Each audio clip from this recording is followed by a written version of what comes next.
Hello student, मैं मनीष और आपका वेब क्लासेज में स्वागत है। तो आज हम लोग जावा का नेक्स्ट क्लास कंटिन्यू करेंगे, जिसमें हम लोग लूप में लास्ट जो लूप है डू वाइल के बारे में हम लोग जानेंगे क्या होता है। जैसा कि आपको पिछले क्लास में भी बता दिया गया है, सीक्वेंशियल बेसिस क्वेश्चन क्या होता है, सिलेक्शन वाइज और लूपिंग में जो अभी चल रहा है इसमें हम लोग फोकस करेंगे। तो इसमें आज हम लोग डू वाइल स्टेटमेंट के बारे में कंटिन्यू करेंगे। और जैसा कि ये पता है कि आपको लूप 3 टाइप का होता है, for, while and do while. तो फॉर और वाइल का वीडियो पहले बना हुआ है, आप उसका वीडियो देखिए, जितना मैक्सिमम हो सके प्रैक्टिस कीजिए, जो भी डाउट है आप शेयर कीजिए, ठीक है। तो अब हम लोग डू वाइल में फोकस करेंगे। तो डू वाइल होता क्या है, तो देखिए डिफिनेशन से भी आप समझ सकते हैं कि the Java do while loop is the use to iterate a part of a program repeated way में वो काम करेगा। The specific condition is true, जब तक कंडीशन ट्रू रहेगा वो काम करेगा। जैसा कि फॉर लूप और वाइल लूप काम करता है वैसे ही करेगा। लेकिन if the number of iteration is not fix and you must have to execute the loop is the at least 1। लेकिन इसमें एक क्वालिटी क्या है, क्वालिटी भी बोल सकते हैं, चाहे डिसएडवांटेज भी इसका बोल सकते हैं, कि अगर कंडीशन ट्रू हो या फॉल्स हो डजंट मैटर, वो प्रोग्राम आपको एक बार आउटपुट देगा ही, एटलीस्ट 1, चाहे फॉल्स हो चाहे ट्रू हो, एटलीस्ट 1 बार उसका आउटपुट मिलेगा ही। तो इसको हम लोग एग्जिट कंट्रोल लूप भी बोलते हैं। सिंटेक्स में क्या है, पहला जो काम होगा आपका इनिशियलाइजेशन का होगा, ऊपर में करेंगे, डू से स्टार्ट करेंगे, do should be small and फिर कर्ली ब्रैकेट स्टार्ट करेंगे। और यहाँ पर जो भी आपको बॉडी पार्ट में स्टेटमेंट लिखना है लिख सकते हैं मल्टीपल, और उसके बाद देन इंक्रीमेंट एंड डिक्रीमेंट यहाँ पर होगा, और लास्ट में कंडीशन चेक होगा। इसका लास्ट में कंडीशन चेक हो रहा है, उसके बाद आपको सेमीकोलन देना अनिवार्य है। इसमें देखिए एक बार क्यों रन हो रहा है कि वैल्यू प्रिंट होने के लास्ट में कंडीशन चेक हो रहा है। लेकिन आप यही वाइल आप यूज करते चाहे फॉर, तो पहले आपका कंडीशन यूज होता था, लेकिन इसमें पहले क्या हो रहा है, वैल्यू प्रिंट करके इंक्रीमेंट करके उसके बाद कंडीशन नीचे चेक करता है। ये चीज आपको ध्यान में रखना पड़ेगा कि एटलीस्ट कंडीशन ट्रू हो तो प्रिंट करेगा ही, फॉल्स भी रहेगा तो एटलीस्ट 1 टाइम आपको प्रिंट करके दिखाएगा आउटपुट। ये मैं आपको रन भी करा के बताऊंगा अभी जस्ट कैसे काम करेगा। तो देखिए यही आपको मैं बता रहा था, प्रोग्राम से हम लोग समझते हैं। तो पब्लिक जो क्लास नेम आपको पहले ऑलरेडी बता दिया गया है। अगर इसमें कोई भी डाउट हो रहा है आप वीडियो देखिए और उसको डाउट क्लियर कीजिए। तो क्लास नेम दे देंगे, फिर पब्लिक वॉइड में देना अनिवार्य है। अब यहाँ वैल्यू इनिशियलाइज करना है। तो मेरा पहला काम जो हुआ वैल्यू इनिशियलाइज हुआ। मेरा जो काम चल रहा है i = 1 से चल रहा है। ये कहाँ तक वैल्यू प्रिंट करेगा, 10 तक। 1 से लेकर आपका ये जो प्रिंट करेगा 10 तक प्रिंट करेगा। तो i का पहले मैं बोला था कि स्टार्टिंग वैल्यू मेरा क्या है, 1 है, 1 में पुट कर दिया। अब ये डायरेक्ट कंडीशन चेक नहीं करेगा, यहाँ पर कंडीशन जो चेक हो रहा है लास्ट में हो रहा है, डायरेक्ट आया 1 का वैल्यू, i का वैल्यू प्रिंट कर दिया। i का वैल्यू क्या है, 1 प्रिंट कर देगा, और इसको इंक्रीमेंट कर देगा i को। i का 1 है तब यहाँ बढ़कर क्या हो जाएगा 2। देन अगर कंडीशन चेक करेगा कि 2 < 10 है कि नहीं, 2 जो है < 10 है कि नहीं, हाँ तो है। कब इसको फिर क्या करेगा, यहाँ पर आएगा अगेन ये वैल्यू को प्रिंट करेगा, 2 प्रिंट करेगा, इंक्रीमेंट करके 3 करेगा, फिर चेक करेगा 3 < 10 है कि नहीं, फिर 3 < 10 है कि नहीं है तो 3 भी प्रिंट करेगा। इसी तरह टिल आपको 10 तक प्रिंट करेगा। लास्ट में इसका कंडीशन चेक होता है, और यहाँ पर सेमीकोलन देना जरूरी है। आप ये डायग्राम से भी देख सकते हैं। तो एग्जीक्यूटिव बॉडी कौन सा बॉडी आपका है, जैसे मान लीजिए हम i = 1 से स्टार्ट किए तो 1, यहाँ पर कंडीशन चेक करेगा, जैसे कि i < 10 है। तो अब यहाँ पर ये कंडीशन चेक हो रहा है, लेकिन उससे पहले क्या होगा, वैल्यू प्रिंट करेगा, और प्रिंट करने के बाद देन यहाँ कंडीशन चेक करेगा। अगर कंडीशन फॉल्स हुआ तो यहीं से स्टेप कर देगा, अगर ट्रू हुआ तो देन एग्जीक्यूट करके उसको वैल्यू प्रिंट करेगा। ये देखिए ये यहाँ पर लास्ट में चेक होता है। यही चीज़ मैं इसमें बता रहा था। अब इसका हम लोग एक प्रोग्राम भी देखेंगे। प्रोग्राम जैसे मान लीजिए प्रोग्राम क्या है कि 1 से इसी को हम लोग 10 तक प्रिंट करना है। तो जैसा कि मान लीजिए कि i = 1 है, तो 1 पहले मतलब 1 से 10 तक प्रिंट करना है, तो पहला वैल्यू इसका क्या है 1 है। मैं आपको ये बताया हूँ कि स्टार्टिंग वैल्यू ऑलवेज आपको रिमेंबर करना है, ध्यान में रखना है कि पहला वैल्यू मेरा क्या प्रिंट हो रहा है, ठीक है। कभी कल इवन नंबर दे देता है कि 1 से लेकर 1 से 10 के बीच में इवन नंबर हमको प्रिंट करना है, तो आपको स्टार्टिंग वैल्यू आप 1 ने आपको इवन नंबर देखना है। इवन नंबर मेरा क्या है 2 है, तो 2 से स्टार्ट करेंगे। इसको दो तरीका से भी बताया गया है, 1 से करेंगे तो फिर आपको इफ एल्स कंडीशन इसमें यूटिलाइज करना पड़ेगा। तो अभी हम लोग फोकस करेंगे 1 से 10 तक प्रिंट करने का व्हाइल लूप के थ्रू। तो पहला काम मेरा जो वैल्यू है वो आया, फिर इसको डायरेक्ट ये वैल्यू एक बार प्रिंट कर देगा। कंडीशंस इसका मतलब है नहीं, इसका डायरेक्ट इसका वैल्यू जो है 1 को प्रिंट कर देगा आई का। देन इसका वैल्यू इंक्रीमेंट करके 2 आया। अब यहाँ 2 चेक करेगा 2 लेस देन 10 है कि नहीं। हाँ, कंडीशन ट्रू है तो अगेन जाएगा और यहाँ से 2 प्रिंट करेगा। फिर इसका वैल्यू बढ़कर 3 होगा, 3 चेक करेगा, हाँ सही है, फिर 3 प्रिंट करेगा टिल ये 10 तक प्रिंट करेगा। और आप ये डायग्राम तो उसका देखिए रहे हैं कैसे काम कर रहा है। तो यही चीज़ मैं आपको बता रहा था। अब मैं इसको रन कराकर भी आपको बताता हूँ, आप देखिए कैसे काम करेगा। तो ये देखिए सेम प्रोग्राम मैं लिखा हूँ, 1 से 10 तक प्रिंट करना है।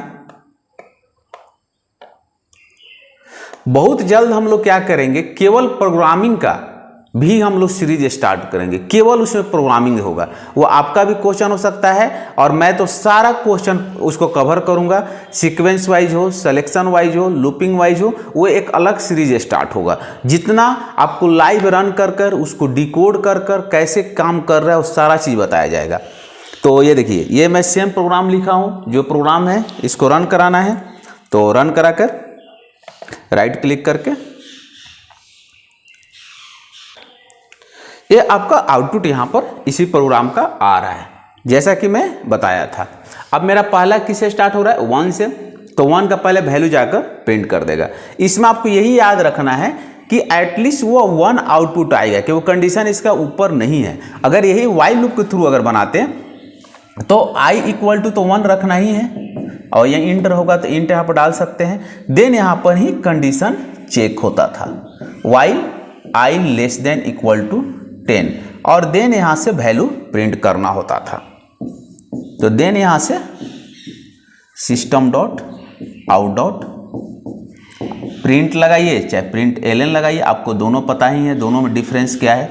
और वैल्यू इंक्रीमेंट डिक्रीमेंट करना है तो i प्लस प्लस कीजिए और बाद में ब्रैकेट बंद होता था।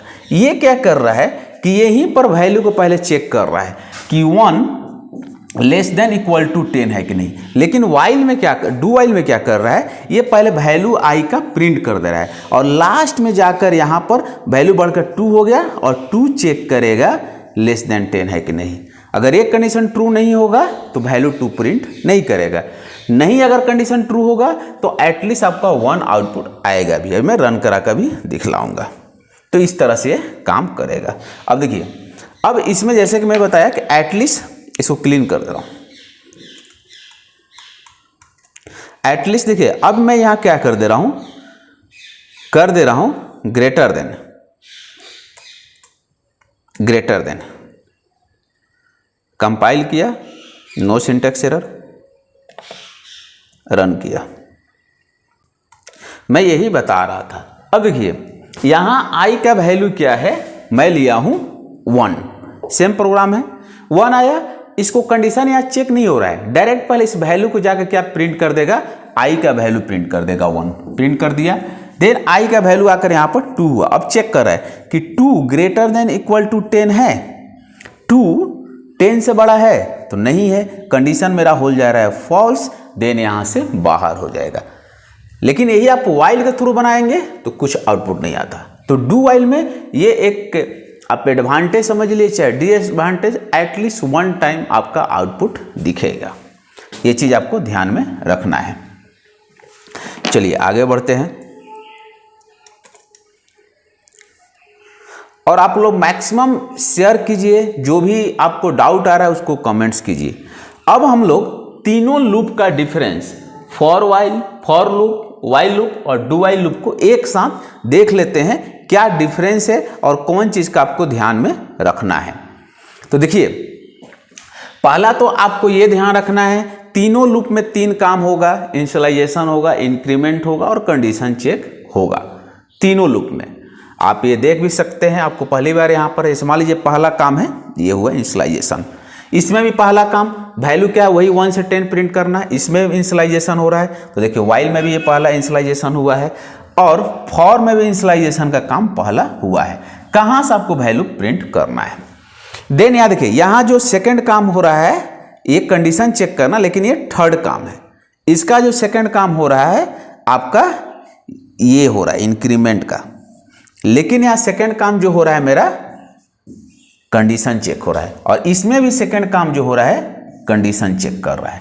लास्ट में ये क्या करेगा, कंडीशन चेक करेगा, इसीलिए आपको एटलीस्ट 1 आउटपुट आ रहा था। और ये तीसरा स्टेप में इंक्रीमेंट या डिक्रीमेंट करेगा, और ये भी तीसरा स्टेप में इंक्रीमेंट एंड डिक्रीमेंट करना है। यही आपको मैं बता रहा था। ये सेकंड स्टेप में इंक्रीमेंट करेगा, लेकिन ये सेकंड स्टेप में कंडीशन चेक करेगा और फॉर लूप भी चेक करेगा। सारा काम इसी तरह करेगा। इसका बॉडी जो पार्ट है यहाँ से यहाँ तक है, इसका भी जो बॉडी पार्ट है यहाँ से यहाँ तक है, और इसका जो बॉडी पार्ट है वहाँ से यहाँ तक। फॉर लूप में सिंगल स्टेटमेंट है तो कर्ली ब्रैकेट दे भी सकते हैं, नहीं भी दे सकते हैं, लेकिन एक से जब ज़्यादा स्टेटमेंट हो जाएगा तो यू हैव टू नेसेसरी कि आपको वहाँ पर कर्ली ब्रैकेट देना पड़ेगा एक से ज़्यादा स्टेटमेंट के लिए। तो ये इसका आपको डिफरेंस बता दिया। अब इसमें डिफरेंस क्या है वो भी आप समझ लीजिए। होता क्या है, अगर एग्जाम वगैरह में आता है तो आप इसको पहले स्क्रीनशॉट ले लीजिए और इसका डिफरेंस भी आप लिख लीजिए, जो कि आपके एग्जाम के व्यू से बहुत इंपॉर्टेंट है। देखिए तो फॉर लूप क्या होता है, the Java for loop is the control flow statement, इसको कंट्रोल फ्लो स्टेटमेंट बोलते हैं, that iterate a part of program multiple time. इसको ये भी क्या है, the Java while loop is the control flow statement, इसको भी बोलते हैं, but that execute a part of the program repeatedly on the basis of given Boolean condition के हिसाब से ये काम करेगा। इसमें बुलियन कंडीशन के हिसाब से काम नहीं करेगा। डू व्हाइल में क्या है कि the Java do while loop is the control flow statement, इसको भी बोलते हैं, execute a part of the program at least 1, यहाँ आ गया एटलीस्ट 1 टाइम ये रन करेगा, executed depend upon the given Boolean condition के हिसाब से। ये डिफरेंस है। दूसरा क्या है, if the number of iteration is fix, अगर नंबर ऑफ इटरेशन फिक्स होगा तो it recommended to use for loop. अगर फिक्स कोई है तो इसको आप फॉर लूप यूज कीजिए। और if the number of iteration is not fix, अगर फिक्स नहीं है तो आपके लिए रिकमेंडेड किया जाएगा आप व्हाइल लूप यूज कीजिए। जब कंडीशन वगैरह इटरेशन फिक्स है तो आप व्हाइल लूप से बनाइए, आसानी से बन जाएगा, लेकिन नहीं फिक्स है तो आप व्हाइल लूप से यूज कर सकते हैं। ऐसा नहीं है कि फॉर लूप से नहीं बनेगा, दोनों से बन सकता है या डू व्हाइल से। और if the number of iteration is not fix and you must have to execute at least 1, ठीक है, व्हाइल में भी कर सकते हैं, लेकिन एक बार प्रोग्राम को रन कराना है, कंडीशन ट्रू हो चाहे नहीं हो, उसके लिए आप डू व्हाइल डाल सकते हैं। दोनों व्हाइल एंड डू व्हाइल में ये भी आपका जो रिकमेंड करता है कि जो इटरेशन अगर फिक्स नहीं है, ये भी इटरेशन फिक्स नहीं है, लेकिन एटलीस्ट 1 टाइप आपका ये प्रोग्राम रन करेगा। मेन आपको जो सिंटेक्स है, जो 3 काम होता है, पहला यहाँ काम करेगा, इसमें भी पहला, और यहाँ भी ये पहला, दोनों तीनों सेम करेगा। इसमें 2 नंबर पर कंडीशन चेक करेगा, इसमें भी 2 नंबर में कंडीशन चेक करेगा, लेकिन ये 2 नंबर में पहले इंक्रीमेंट करेगा। 3 नंबर में यहाँ इंक्रीमेंट ये हो रहा है, 3 नंबर भी इसका इंक्रीमेंट हो रहा है, लेकिन इसका तीसरा नंबर पर कंडीशन हो रहा है। तो यही बताया जा रहा है कि एटलीस्ट ये 1 टाइम डू व्हाइल आपको रन करेगा। तो आप स्क्रीनशॉट ले लीजिए और मैक्सिमम जितना है आप प्रैक्टिस कीजिए, ठीक है। इसमें एक और, मैं कभी प्रोग्राम होता है तो मान लीजिए कि सम करना होगा कोई सीरीज का, उसका मैं बता दे रहा हूँ, कोई एक नंबर को सीरीज को सम करना है, सपोज मान लीजिए कि मैं व्हाइल के थ्रू ही बना दे रहा हूँ, लेस देन मैं कर दे रहा हूँ 10। अगर मान लीजिए कोई पूछेगा कि सम ऑफ फ्रॉम 1 to 10, सम करना है 1 से 10 तक, तो एक हमको एक्स्ट्रा वेरिएबल लेना पड़ेगा जिसमें सारा वैल्यू को वो सम करके रखेगा। तो एक मैं सम ही ले लेता हूँ। तो ये जो वैल्यू, अब ये भी ध्यान देखना है कि 1 से 10 को अगर सम करेंगे तो किस टाइप में आएगा, इंटीजर में आएगा, तो आपको इंटीजर में ही सम रखना पड़ेगा, और बाय डिफ़ॉल्ट आप 0 डाल दीजिए। अब जो मेरा आउटपुट तो सम करने के बाद आना चाहिए, तो आउटपुट जो होगा तो वाइल लूप के बाहर करना पड़ेगा। इसमें मैसेज भी लिखना है तो मैसेज लिख दीजिए, सम ऑफ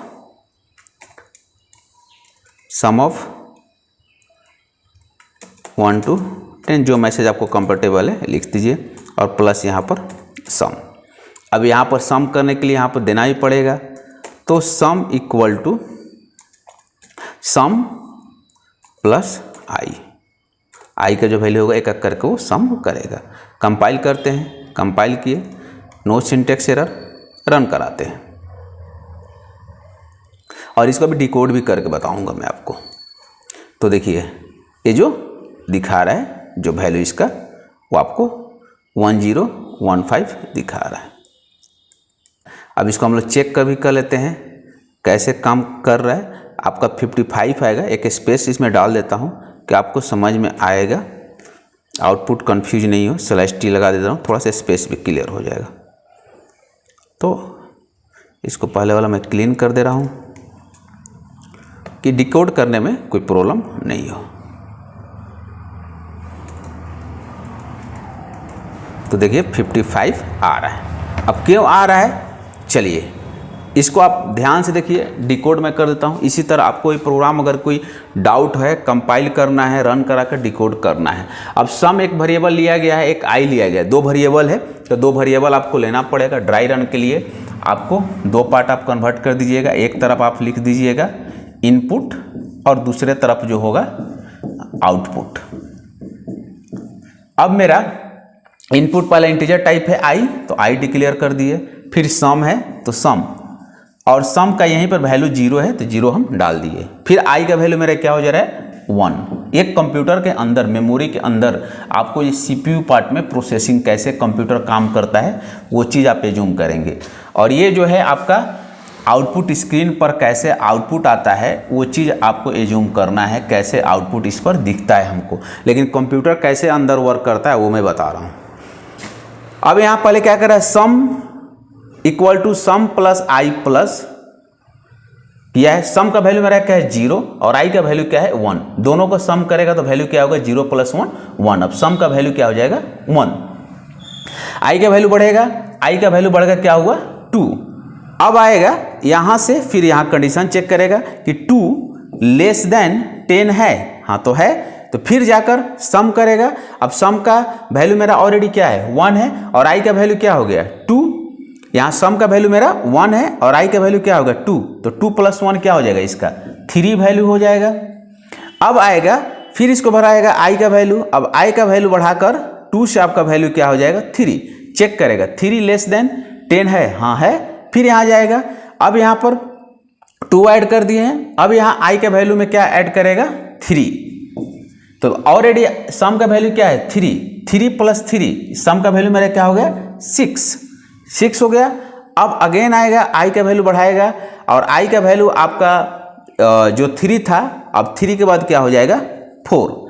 चेक करेगा 4 लेस देन 10 है, हाँ कंडीशन ट्रू है। फिर जाएगा, अब सम में जो वैल्यू है ऑलरेडी क्या है 6 में 4 ऐड करेगा तो ये हो जाएगा 10, और आई का वैल्यू 3 है और ये 4 है। अब इंक्रीज होकर आई का वैल्यू बढ़ेगा तो हो जाएगा 5। फिर चेक करेगा 5 लेस देन 10 है, हाँ है, तो आई का वैल्यू 5। फिर क्या करेगा सम में ऐड करेगा, तो सम में 5 ऐड कर दिया तो हो गया मेरा 15।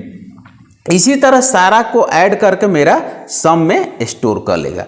जैसे ही कंडीशन फॉल्स होगा यहाँ से बाहर आ जाएगा, ये लूप से बाहर आ जाएगा और मैसेज देगा सम ऑफ 1 to 10, और यहाँ पर आपका जो स्पेस देकर 55 आंसर दिख रहा है। तो एक जगह क्या करता है, अगर मान लीजिए कि मैं system.out प्रिंट के इसके अंदर लिख देता तो जितना बार ये लूप चलता उतना बार उसको वो प्रिंट करता, लेकिन हमको एक बार में उसको सम दिखाना था, इसलिए उसको हम लोग वो जो लूप से बाहर रखे हैं। तो इस तरह से आप बहुत सारे प्रोग्राम है, फैक्टोरियल है, प्राइम नंबर है, इवन नंबर है, ऑड नंबर है, आर्मस्ट्रॉन्ग है, प्लमो फ्रिज में है, जितना है आप बनाने का कोशिश कीजिए। जो भी डाउट आ रहा है आप कमेंट्स कीजिए, चाहे जो प्रोग्राम से नहीं बन रहा है उसको आप कमेंट्स कीजिए। तो हम लोग आज तीनों लूप का हम लोग समझे कैसे काम करता है। तो आज आपका जो है लूप सारा हम लोग कवर कर लिए हैं। नेक्स्ट क्लास जो होगा नेस्टेड लूप पर हम लोग कवर करेंगे कि एक साथ दो लूप को एक साथ नेस्टेड लूप के अंदर आउटर लूप इनर लूप कैसे वर्क करेगा। तो आप मैक्सिमम प्रैक्टिस कीजिए, जो भी डाउट हो रहा है आप कमेंट्स कीजिए और शेयर भी कीजिए। Thank you to all, take care.